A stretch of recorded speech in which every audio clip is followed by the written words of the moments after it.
I was on the final leg of an exhausting 8-hour solo drive from Houston, back towards Dallas. The highway hypnosis was setting in, and I knew I needed a break. I pulled over and texted my old college buddy, Ethan. I hadn't seen him in years, but I remembered he lived somewhere in Louisiana, about a 45-minute detour off my route. He replied almost instantly, insisting I come crash at his place. Finding his house was an adventure in itself, tucked away down a dark, winding suburban road. When I finally pulled into the driveway, I was struck by how modern and cold the place looked. It was all sharp corners and gray concrete, newly renovated but feeling strangely empty. Ethan greeted me at the door, and while he was smiling, his eyes were tired and strained. He admitted he'd been buried in work and barely even went into the guest wing. "You'll have the whole wing to yourself, man," he said, forcing a smile. "It's way too big for just me." The guest room was immaculate, almost sterile. You could still smell the new paint, mixed with a hint of dust. My head was spinning from exhaustion, not from any drinks, and my eyes were drawn to the far corner of the room. There, mounted on the sliding closet door, was a massive, full-length mirror. "The previous owner must have been a little vain," Ethan joked when he saw me looking. "I've been meaning to take it down, but just haven't gotten around to it. Don't worry, it's bolted on tight." We had a quick, quiet dinner, and then I practically collapsed into the guest bed. The room was pitch black, but the streetlights outside cast an eerie reflection onto that huge mirror, making the corner of the room feel like a gaping black hole. Despite my exhaustion, I just couldn't relax. The air felt frozen, and the silence was heavy, oppressive. It was the kind of quiet that makes your ears ring. I woke up suddenly around 2 in the morning. My heart was pounding, and my throat felt tight. The room was dead silent, but every primal instinct in my body was screaming that I was in danger. I slowly, carefully, turned my head towards the mirror. The streetlights had gone out, replaced by the dim, weak light of the moon. And that's when I saw it. In the reflection, something was fundamentally wrong with the shape of the room. Where the reflection of the closet should have been, there was a deep, dark silhouette. It wasn't the closet itself. It was a figure, tall and completely still, standing directly facing the bed. My heart hammered against my ribs. Logically, I told myself it had to be my own reflection, maybe a trick of the moonlight on a shirt I'd hung up. But this silhouette was too broad, too dense, and it wasn't moving with my breathing. I squeezed my eyes shut, took a ragged breath, and opened them again. It was still there. The unmoving, silent figure was trapped in the mirror's reflection, watching me. I slowly, shakily raised my hand towards my face, testing my theory. The figure in the reflection didn't move. It didn't raise its hand. It just stood there. Panic set in.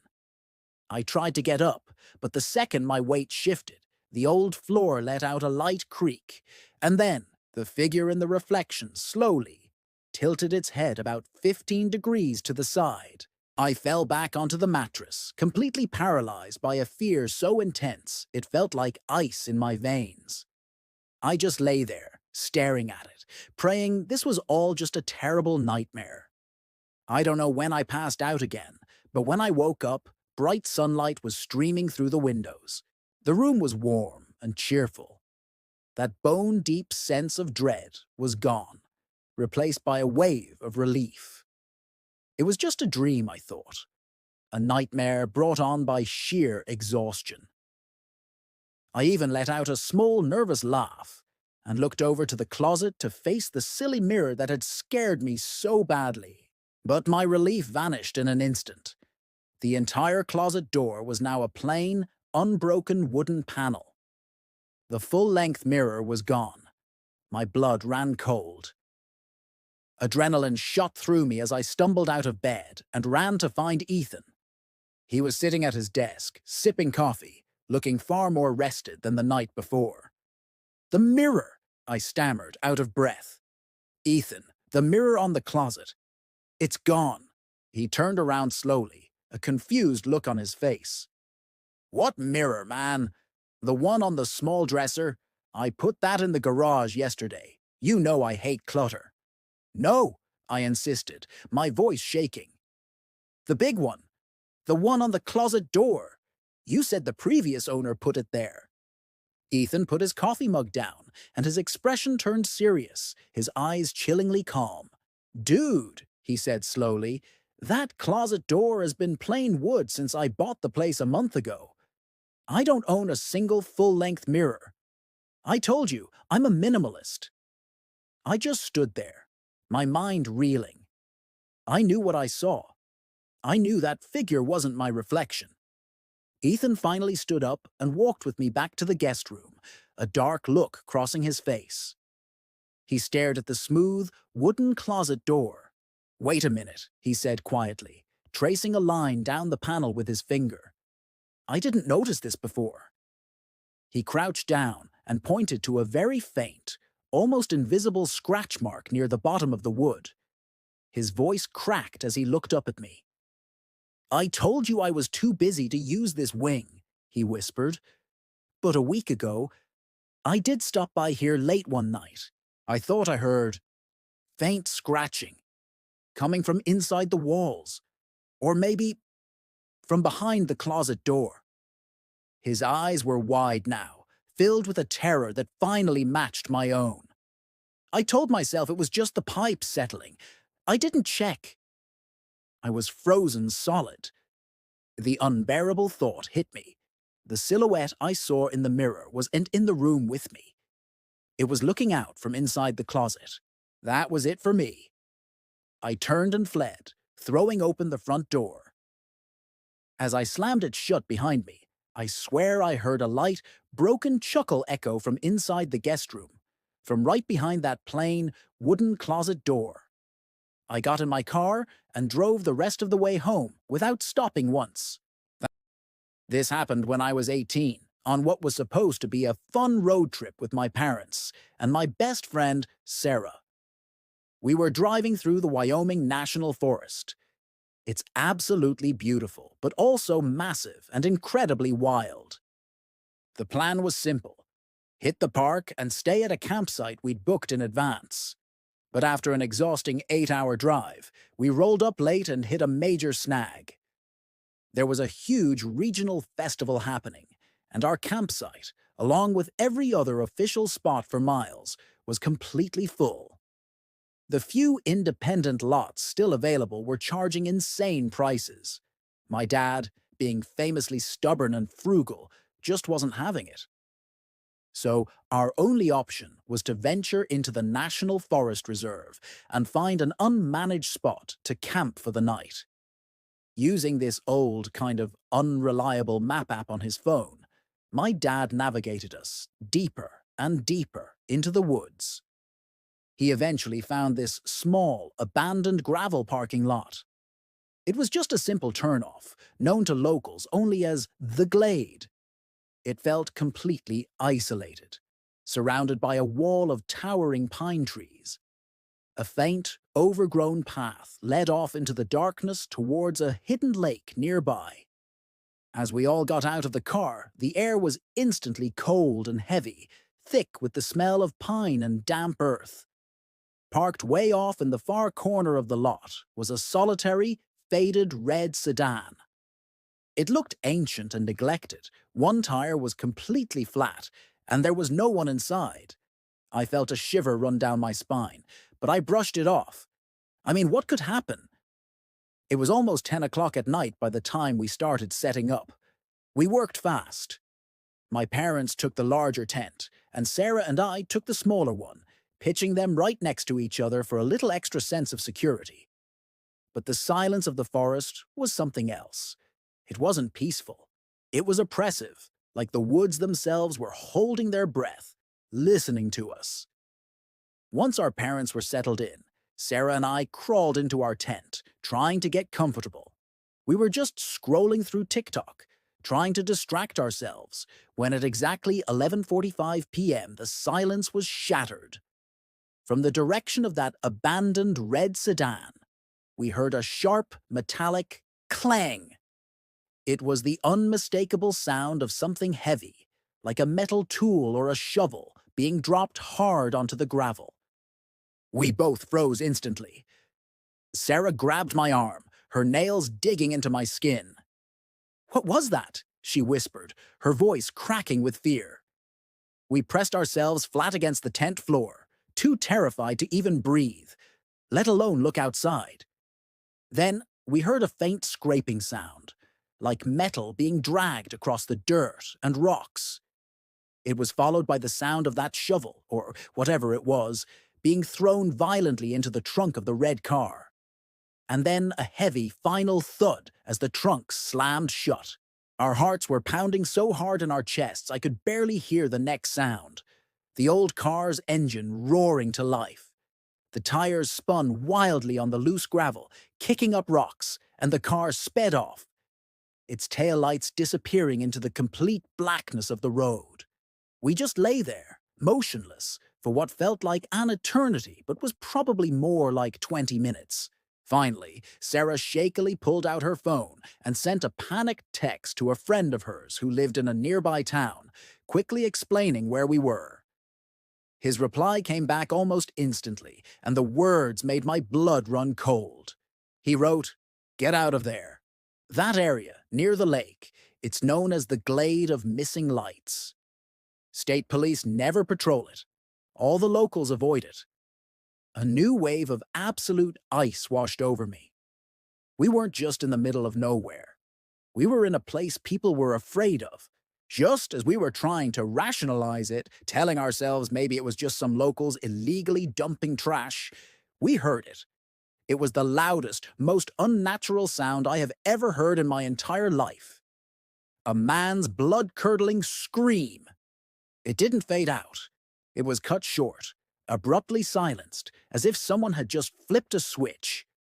The sound came from deep within the forest, from the direction of that path leading down to the lake. Sarah and I were shaking uncontrollably. I fumbled for my phone and immediately called my mother. Her voice was groggy when she answered. "What's wrong?" she mumbled, half asleep.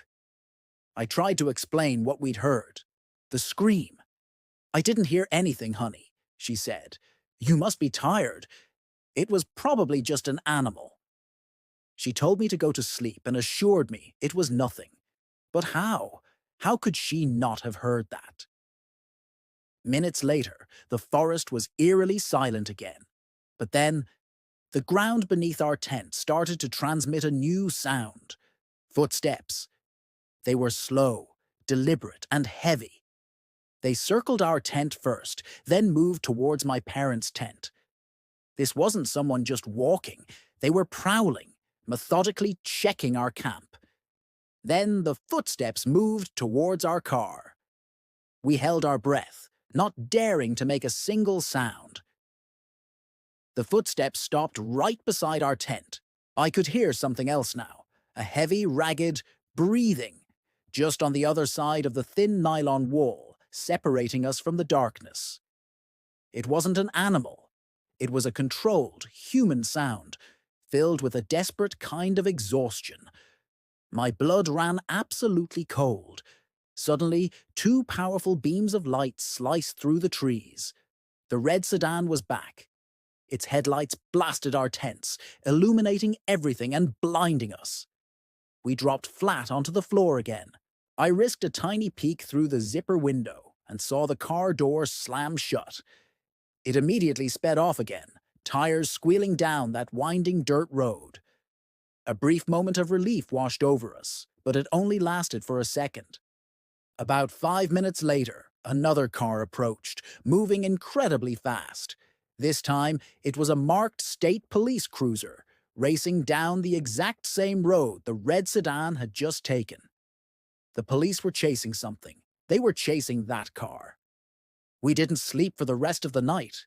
We scrambled out of the tent, locked ourselves in the car, and just sat there until dawn finally broke around 5 a.m., watching the silent forest, waiting for the sun. As soon as it was light enough, We packed up our tents in record time. My mother, now fully awake and looking pale, pulled me aside. She admitted that while my father had slept through everything, she had heard it. She'd heard the footsteps and the heavy breathing right outside their tent. I was too terrified to move, she whispered, her voice trembling. When we got back home, I was still haunted by what happened. I started researching that abandoned spot, the Glade.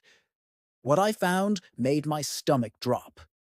Not only had a local man been recently murdered nearby, but the exact spot where we had camped was right next to a place known for organized criminal activity, including the illegal dumping of evidence from crimes. But the most chilling discovery came later, from a local online forum. Someone mentioned that the abandoned red sedan had been found dumped not far from the Glade. The police had searched it and found a small digital recorder inside. The final audio clip on that recorder contained just three things: the sound of a shovel hitting gravel, a man's blood-curdling scream, and then the heavy sound of a trunk slamming shut. The police had been chasing the same car that sped away from our campsite. And the screaming man? He died just yards away from our tents, while my parents slept, and I listened, trapped by the silence of the woods. We had been witnesses, and we never even knew it. Thanks so much for listening to my story. It's a chilling reminder to always trust your gut. If you have a story you'd like to share, let me know in the comments. And please don't forget to like and subscribe for more content. Stay safe out there. I have some pretty vivid memories from when I was a kid, but the clearest ones start around age 6.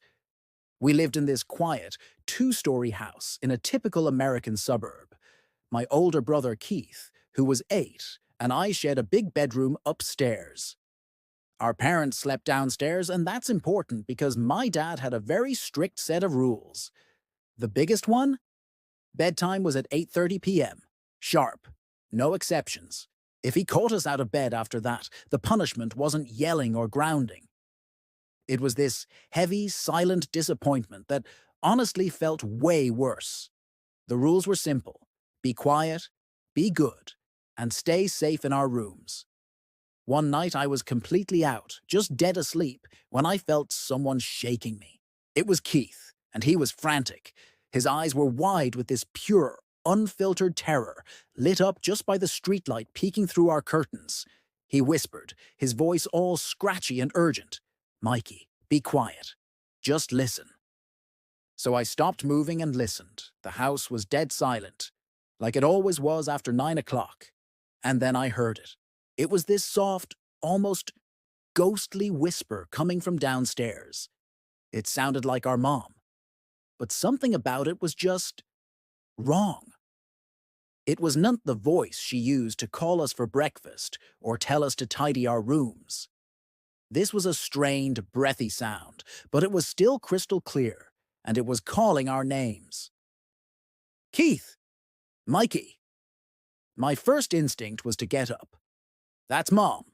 She must need something," I whispered back, already climbing out of bed. But Keith yanked me back down, hard. "No, stop," he hissed. "That's not Mom." I was getting mad. I thought he was just trying to scare me, like older brothers do. "Stop trying to freak me out. I'm going." But he grabbed my arm and dragged me over to our bedroom door. "Just listen close," he said. "Go ahead, just listen." I pressed my ear right up against the thick wooden door. The voice came again, even clearer this time. It was definitely my mother's voice, the sound of it, but the tone was so unsettling. It was soft and pleading, like someone calling from the bottom of a deep well. "Keith, come here, sweetie. Mikey, don't make Daddy mad. Come down." I jerked back from the door, my heart doing this weird stutter step in my chest. "Don't make Daddy mad" was a phrase we heard all the time, but hearing it whispered like that, it felt like a threat. Keith whispered, "See? If Mom really needed something, she'd just yell up the stairs." She wouldn't whisper like that. Slowly, carefully, we unlocked our bedroom door. The short hallway leading to the staircase was just outside. We crept over to the heavy door that separated the upstairs landing from the main stairs. I guess I was feeling brave, or maybe just reckless, but I was the one who unlocked the deadbolt on that stairwell door. I pulled it open just a tiny crack, enough for one eye to peek through. And that's when I saw it. At the very bottom of the dimly lit staircase, standing perfectly still, was a silhouette. A woman. My breath caught in my throat. The woman was tall, way too tall to be my mom, who's pretty short, and the way she was standing kind of angled away from the stairs. That wasn't how Mom stood. She was just watching the stairs. Then she turned her head, and her gaze locked onto that tiny sliver of space I was peeking through. The whispering stopped, and her voice, now clear as a bell but sickeningly sweet, floated up the stairwell. "Oh, hi, Mikey. I see you up there. Come down now, sweetie." All the blood just drained from my face. I had no idea how she knew my name. I had no idea who she was. I slammed the heavy stairwell door shut and fumbled with the lock, my hands shaking so badly I could barely turn the key. I stumbled back into our bedroom, and we locked that door too. Keith's face was shiny with tears, and he started screaming, "Told you! I told you!" We knew we had to wake our parents. We just started screaming our heads off, this awful raw sound, and stomping on the hardwood floor with all the strength our little 6- and 8-year-old bodies could manage. It only took a few seconds for Dad's thunderous pounding to start on our door. He was furious at first, yelling about the locked doors, but the second he saw us, me sobbing, Keith shaking like a leaf, his anger just evaporated. We told them everything. The whispering, the silhouette, the way she knew my name. Mom's face went completely white. She swore she'd been sound asleep and hadn't called for us. Dad didn't say a single word. He just turned and sprinted downstairs. Mom just held us, kissing our heads, telling us over and over that we were safe now. It was a terrifying 10 minutes before Dad came back up. His face was grim. He hadn't found anyone. The house was empty. And then, for the first time in our entire lives, our mom looked at us and told us to keep our doors locked at night. Later on, we peeked out the window and saw a police car pull up. Dad was standing by the mailbox talking to an officer. They were pointing at the house, talking quietly. For days, we bugged our parents, begging them to tell us who it was. Was it a burglar? A crazy person? They always gave us the same, frustrating answer. "We don't know, boys. Just some random intruder. We're so proud of you for not going downstairs." But I never bought it. I was only 6, but I wasn't an idiot. How does a random intruder get through a double-locked front door without breaking it down? And the most chilling part, how did she know our names? Not just our names, but my nickname, Mikey. Years went by. We grew up, and it became this weird, unspoken thing in our family. Then, one night I was an adult, and we were all at a family dinner. I decided to ask them one last time. Dad just kind of shrugged it off with this uncomfortable smile. But Mom looked me right in the eye, and I could see that old fear was still there, just as fresh as it was that night. Her voice was low when she finally admitted, "We knew someone was watching us, dear, but we never knew who. And we never wanted you boys to be afraid of your own home." That explanation didn't bring me any comfort. It just confirmed my deepest, darkest fear. They did know, or at least they knew more than they let on. And whoever that woman was, the police and my parents covered it up, trying to protect us from a horror they couldn't explain or control, a horror that somehow already knew us by name. Thanks for watching. If you have a story that still gives you chills, share it in the comments below. And don't forget to like and subscribe for more strange tales. Stay safe out there.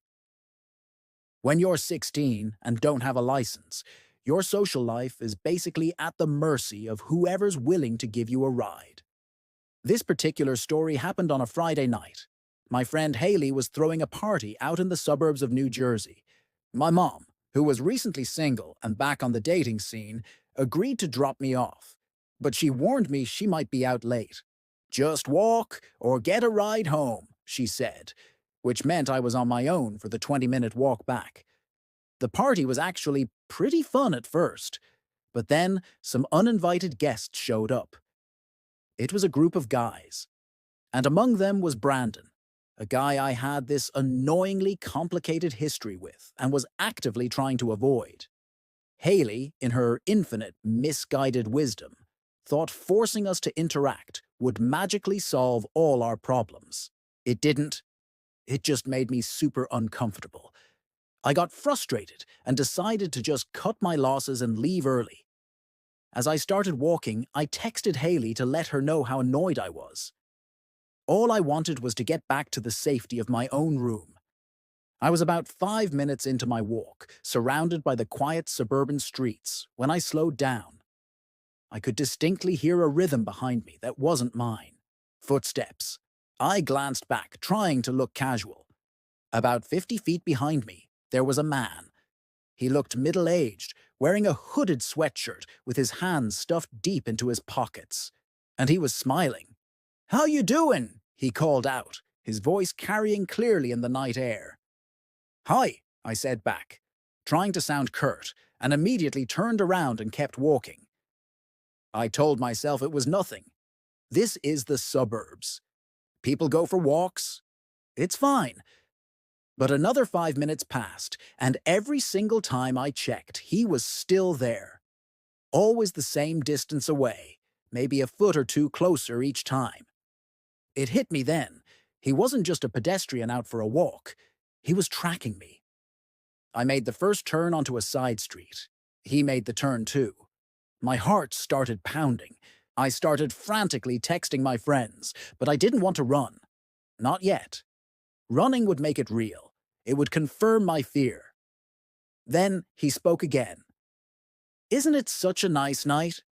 I love this weather." "Yeah," I replied, forcing my voice to sound neutral. I picked up my pace, just slightly, trying to make it look like I was in a hurry, not like I was running from a predator. The conversation, if you can even call it that, felt like this slow, psychological torture.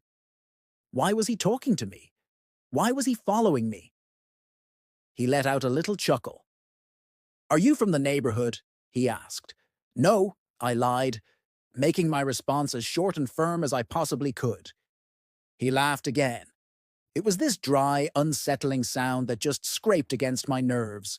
I started desperately texting my friends again, practically pleading for one of the guys to come and pick me up. Ironically, the only person who answered right away and offered to help was Brandon. I felt this huge surge of relief, thinking help was on its way. But before I could even text Brandon, "Thank you," the man behind me said something that just completely shattered my sense of reality. He lowered his voice, and that friendly act just fell away. He said, "I'm not going to hurt you. You live by the elementary school, right?" I spun around to face him. He stopped dead in his tracks, still smiling. But now it was a cold, predatory, sinister smile. He wasn't guessing. He knew. He knew where I lived. I just screamed. A terrified, full-lung scream. "Leave me alone!" And I just started running, as fast as I possibly could. I could hear his shoes hitting the pavement right behind me. He was fast. He was gaining on me. My fear just turned into pure survival instinct. I started screaming bloody murder. "Help me! Kidnapping! Help!" I was screaming for anyone in those sleeping houses to wake up to hear me. And that's when he dropped all pretense. "Shut up, you little!" he yelled, his voice raw with this sudden, violent rage. But my screams worked. He didn't want witnesses. He suddenly veered off the road and sprinted into the darkness between two houses. I didn't stop running until I reached a house with its porch light on. A couple came rushing out, alarmed by the noise. I managed to explain that I'd almost been kidnapped. I just stood there on their porch, shaking, until Brandon's car screeched to a halt at the curb. He drove me the final minute home. My mom wasn't home yet. I was way too terrified to be alone, so I asked Brandon if he would come in and just stay until she got back. He was amazing, just incredibly supportive, trying to distract me by talking about old times. It was late, maybe around 2 a.m., when the silence was broken again. We both heard it. Footsteps circling the house. Our living room window faced the backyard. Then we heard the distinct metallic creak of the backyard gate opening. My mother never, ever used the backyard entrance. We just held our breath, not daring to make a sound. We crept over to the window and peeked outside. We couldn't see anyone moving in the yard, just the oppressive darkness along the fence line. And then a voice. A deep, clear voice came from the darkness right below our window. "I see you up there." I let out this loud gasp and stumbled backward. Brandon, though, he just became instantly aggressive. "We're calling the cops, you freak!" he roared out the window. We immediately dialed 911. Brandon did most of the talking. He had this presence of mind that I just couldn't find. The fact that this man knew where I lived, knew I was home, and was bold enough to come into my backyard, even after I had screamed for help. It was horrifying. The police arrived incredibly quickly. Their presence felt like a physical shield. They gave us advice, took a detailed description of the man, and my mom arrived home soon after, completely hysterical. The police kept a car parked on our block for hours as a deterrent. From that night on, I stopped walking alone, anywhere. We had my uncle install a full security camera system, and we made them highly visible with no effort to hide them, but the fear never really left that house. Who was he? Was he just waiting for me to leave again? A year later, my mother sold the house. She said she couldn't stand watching me live in constant fear in my own bedroom. We never found out who that man was. But the most chilling thought of all is this. He didn't just follow me home. He knew where I lived the whole time. And my screams, they only delayed his plan. Thank you so much for listening to my story. If you have a story of your own you'd like to share, please send it to the email in the description below. And if you enjoyed this, please hit that like button and subscribe for more content. Stay safe out there.